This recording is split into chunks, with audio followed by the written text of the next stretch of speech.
Hi guys, welcome back to another episode here, and this is just the beginning. I hope your day is going well, and if it's not, well, I hope you find something to make it better. Wherever you are right now listening to this episode, I hope you're comfy with a hot drink and a blanket, as it is so cold right now in England.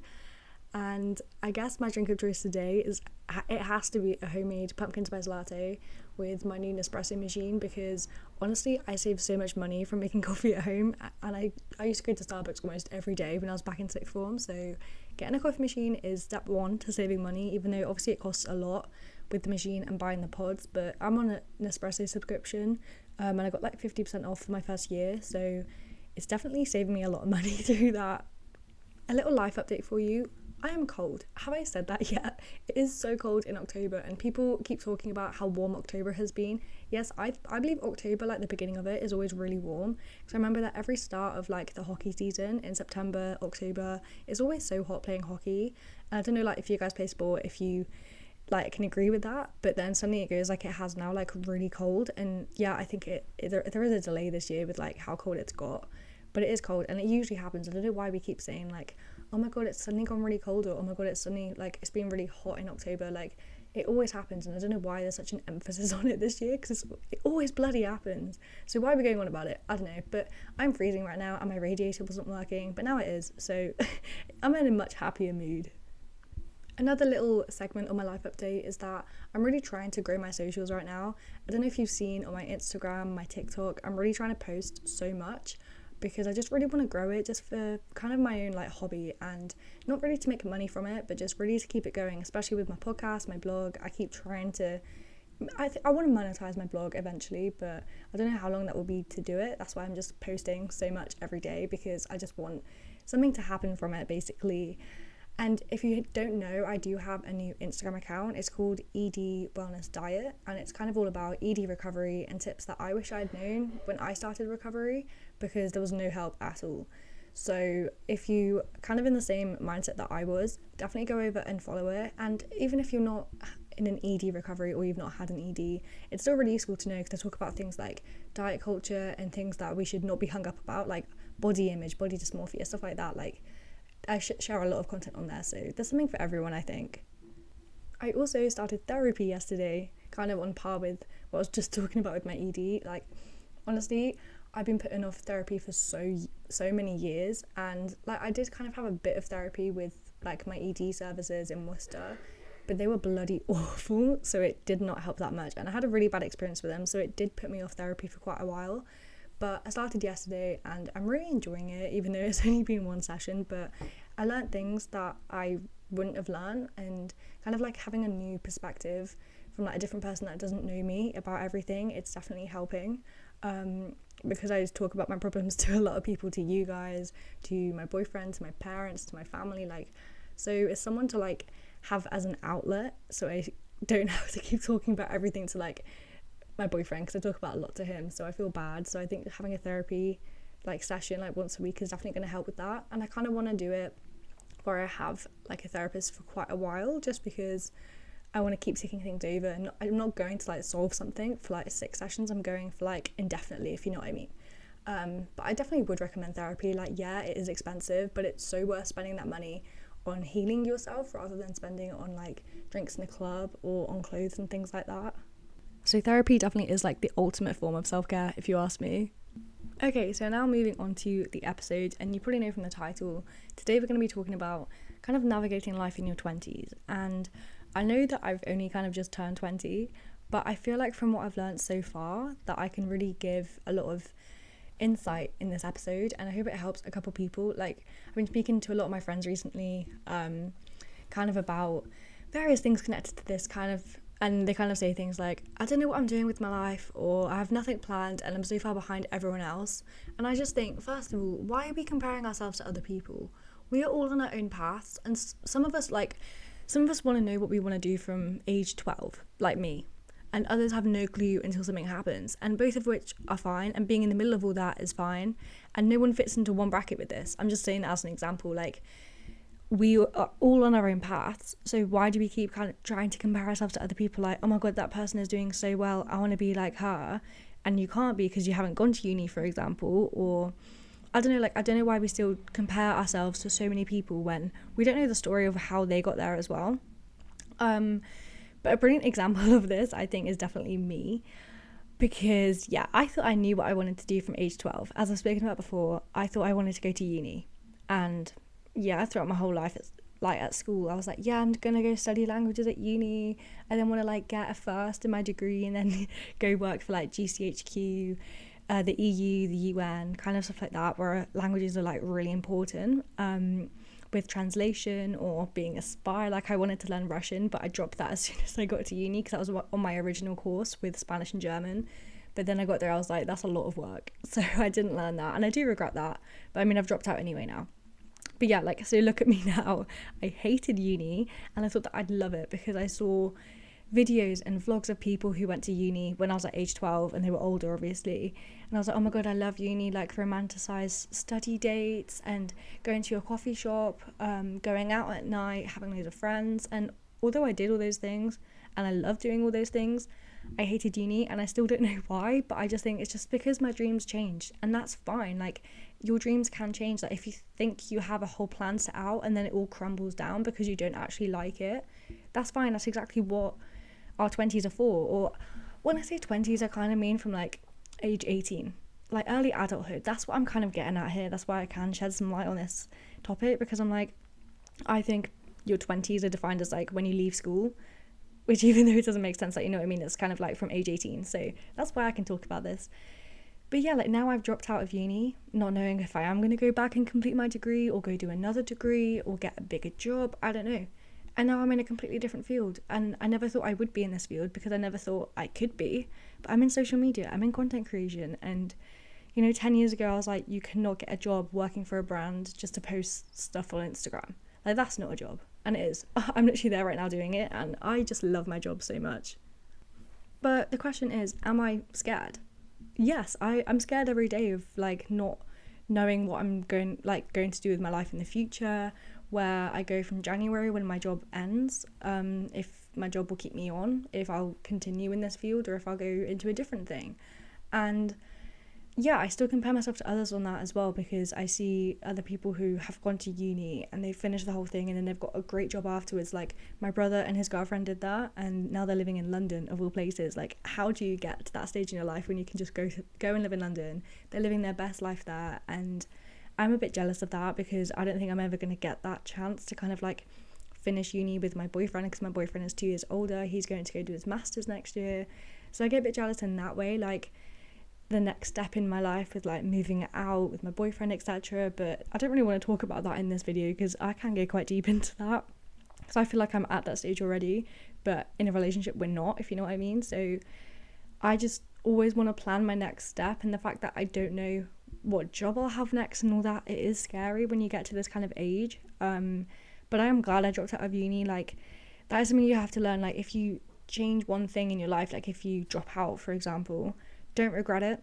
Do something that you're not going to regret. I think that's the main thing. Or even if you think you're going to regret it, do it anyway. Like, of course, there's a part of me that does regret dropping out, because I see people who have like been pushing through, even if they're in the same position as me, and they just go and they do it, and I'm like, I could have done it, but I would have been a mess still. And this was the best decision for me, and I'm in a really good position right now. And although I am still scared, I think that's completely normal, because to me, like, yeah, okay, everyone is back at uni now, so I feel like a little bit left behind now that it's October and people are back. But I'm still going back to my uni and hanging out with my friends. Like, today I'm going back to see them, and we're going out tomorrow night, and it's going to be amazing.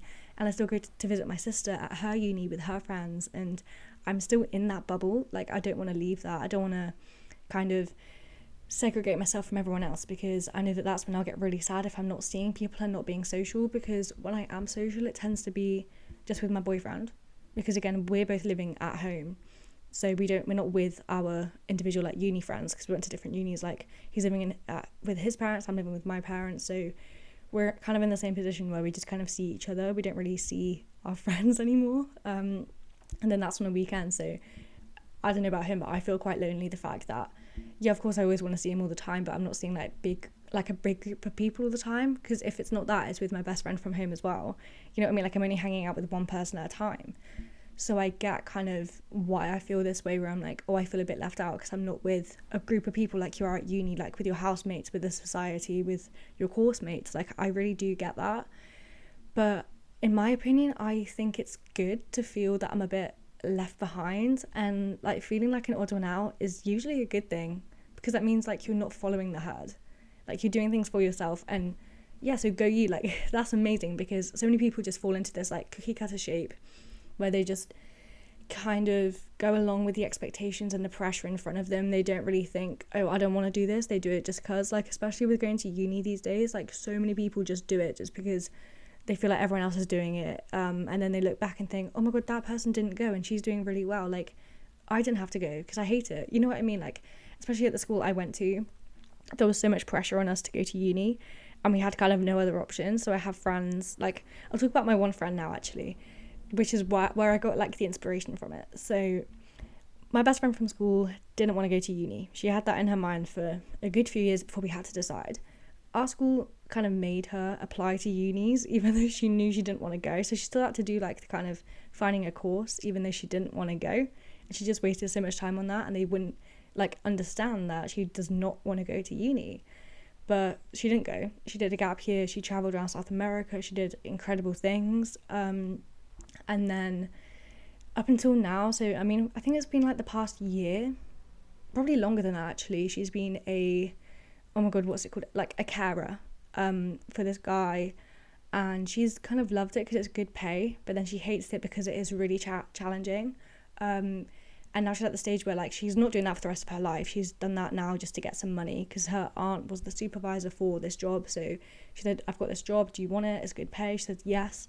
And now she's kind of done that, and she's kind of over it because it is a hard job being a carer. Like, you have to be on your feet, not on your feet, but like on edge all day, you know what I mean? Like, you've got to be prepared for anything with that. And she's getting kind of fed up of it, and it wasn't like a permanent job. So now she's in a position where she's like, I didn't have a degree, I don't know what I want to do, help me, like what do I do? And she's getting really stressed. And I've told her kind of things that I've told you in this episode already.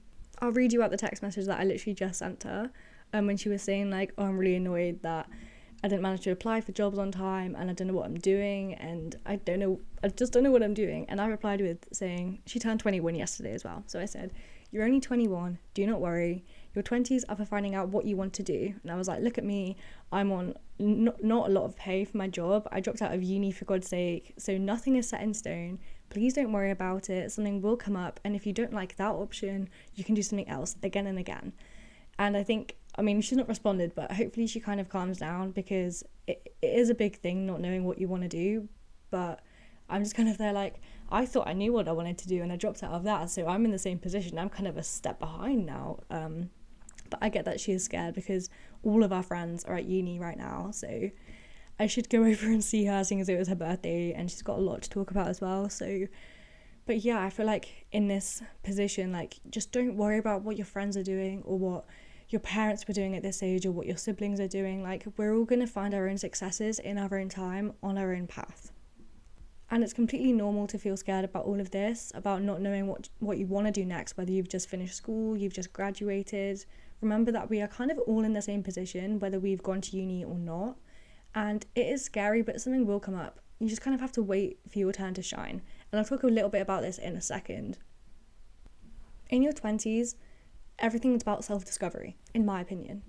During high school, most of the time we try to fit in with the rest, and we don't learn who we are because we're too busy trying to follow the herd, be another sheep. And that's something that we're not told at school, that is what everyone's doing.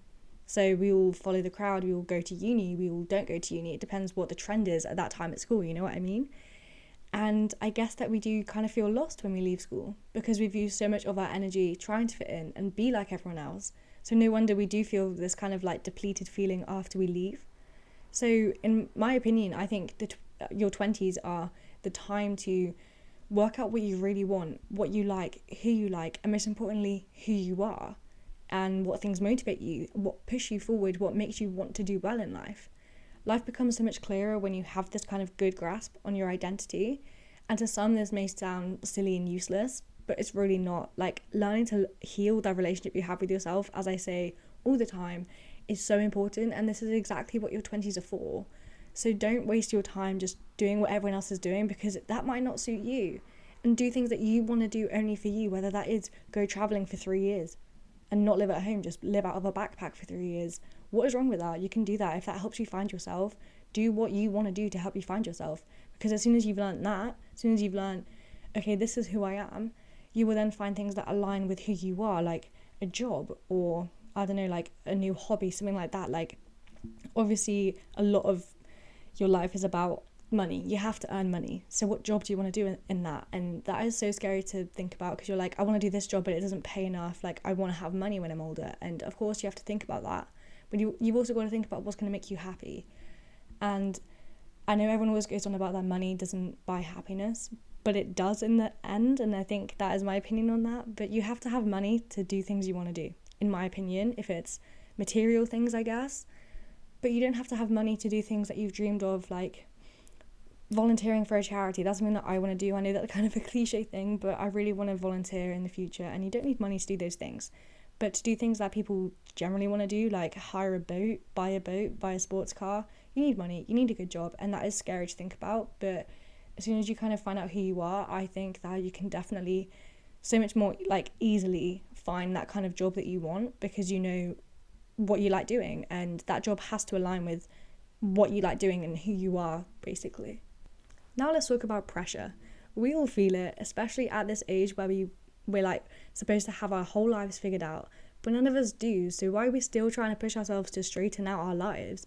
We compare all the freaking time, so stop. We are only punishing ourselves. Plus, what we see on social media or hear about from our friends is only one side of it. We don't see perhaps the work they put in to get to the place that this person is, or the bad sides of it, or all the years they've struggled with no job to get to a job where they are well paid now. And for so long they feel lost, and we don't see that side on social media, or when we're gossiping with our friends and they say, oh, look at this person, she's doing so well, and it turns out she's not been doing well for a long time, and she's just come across this because of the hard work this person has put in. Change your mindset into thinking that these kind of people you envy and you're jealous about and you wish you were them, change it to kind of be like their role models, and that they are the top bracket of success from hard work. We can get there too, but it is a lot of work, and nothing happens overnight, and everything takes work and time. And I'm going back to the point that I said not long ago about waiting for your time to shine. Yeah, okay, hopefully the universe will give you something, but you still have to work for it. You cannot sit around and wait all the time for something to happen. Yeah, I talk about affirmations all the time, like, I will get this job, I will be rich, I will be famous, whatever. Yeah, okay, they work, but you cannot do them unless you put the hard work in. Life is about balance. Again, I always talk about it. You have to attract the energy you want, whether it's a job, whether it's a boyfriend you want. You have to put in that work. I'm not talking about a boyfriend, but like with work, you've got to put in that work to get there. And what does that work look like? I don't know. It depends what you want to do, and I really don't know with that. But just put in that work, and I honestly promise you that something will come out of that, because hard work always pays off. So you definitely should remember that one. It is fair to say that parents do put a lot of pressure on us to get everything sorted out when we turn 18, because we finish school and, you know, we've kind of got to move out. You know, it depends what your parents are like. Like, my parents are amazing for letting me obviously come back after uni, and they said that they'd always do that until we find a job, we have a stable income to move out and stuff. And I think that's what I would do as a parent. I would definitely say absolutely no problem for you staying here till you're like ready to flee the nest, you know what I mean? Like, those parents that do kind of kick the kids out at 18 to go off and do their own thing, I feel really bad for, because like my parents are like, no, we want to keep kids like here as long as possible. So that's what I would be like as a parent. But I do get this pressure that people do face from their parents. Like, my parents do kind of put this little bit of pressure on me, but since I've dropped out, they definitely do not do that now, because they know that I will just break under that pressure. But we do hear things like, oh, well, I had a house when I was 21, I had a 100k salary by the age of like 25. Like, yeah, you do hear these things from your parents, but times have changed. Our generation, in my opinion, is all about finding ourselves now. And to some people that sounds like utter bullshit, but to me it sounds amazing. A lot of people spend their entire lives not knowing who they are and just doing this 9-to-5 job all the time and not really caring and not wanting to make a mark on the world. And I think that is what separates our generation from the rest of them, because we're not like a war generation where all they do is earn money and like give back to the community kind of thing. And we're not like our parents' generation, because they're all about providing for the family, etc. We are just kind of in our own kind of bubble where there are so much, like, there's less expectations these days, I think, and the pressure we have on ourselves is the pressure we make for ourselves, and we share that on social media, so then everyone is then feeling it and you think it comes from other people. No, all this pressure comes from ourselves, in my opinion. And of course expectations from parents and stuff, but that has all come in a full circle back to yourself. So ditch the stereotypes and the expectations and do the things for you and only you at a time that suits you. As I said, we are all on our own path, so please do not feel pressure to do things quicker, because then you're going to mess it up. You've got to take time to get your life right. And if it's not right, you can do it again and again and again. You don't have to have one job your whole life. I love the freedom nowadays where you can have multiple jobs at a time, or like throughout your lifetime. You don't have to stay in one career. Like my mum, she worked in insurance before she had us kids, and then didn't work, and then worked for my dad for a bit, and now she's trained to be a counsellor, and now she's got her own private practice, like, and she's 52 years old. So there is no time limit to what you can do. And I always say that, like, I wish I could start ballet again, because I regret being that crybaby in every ballet class that my mum had to pull me out of ballet. That's one regret I have when I was little, that, or one thing I tell my mum that she should have done as a parent, should have forced me, she should have been that dance mum and be like, no, you're staying in that class, I don't care if you're crying.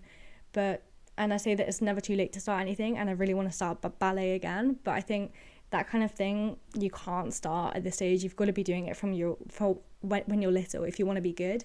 And no, I don't want to be amazing, but you know, like, it's really hard to find adult classes as well, but I might find something. But usually they're for people who did that dance when they were younger, but I don't know, I'm going to find something because I do want to do it.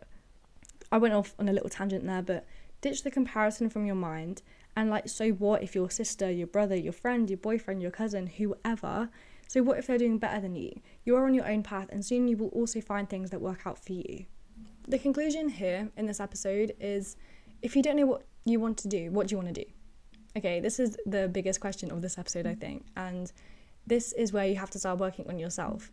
Ask yourself what you want out of life. Ask yourself who you are. These questions will all help you make some sort of plan for your life, instead of just kind of floating around in negativity saying, I'm never going to find out what I want to do. You've got to start somewhere, and in my opinion, the best place to start is on yourself, because then as soon as you learn this, you learn what you like to do and what job you can then do. Because although it is always about finding a job, finding money when you're older, use your 20s to kind of navigate that and try different things, try new jobs, try new fields. Like, you don't know what you're going to fall in love with. It is difficult to start this healing journey, as I've said so many times before, but it is so damn helpful and helps you get stronger for those future hardships that you're going to have to face. All of this is going to take work, but that is exactly what your 20s are for. So go out with your friends, jet off to new exotic places for holiday, try new things, work out who you are for no one else but yourself. Enjoy this time of figuring things out, but do not forget to still have fun. This is the only decade you have left where you don't have many ties. You don't have marriage, no family, no kind of provisions you have to provide for, other than for yourself. So just be young and enjoy it. I hope you have learned one or two things from this episode, and I hope you really did enjoy it. Leave a rate and review on Spotify or Apple, and share it to your friends who might be struggling with this right now. Signing off, Ellie.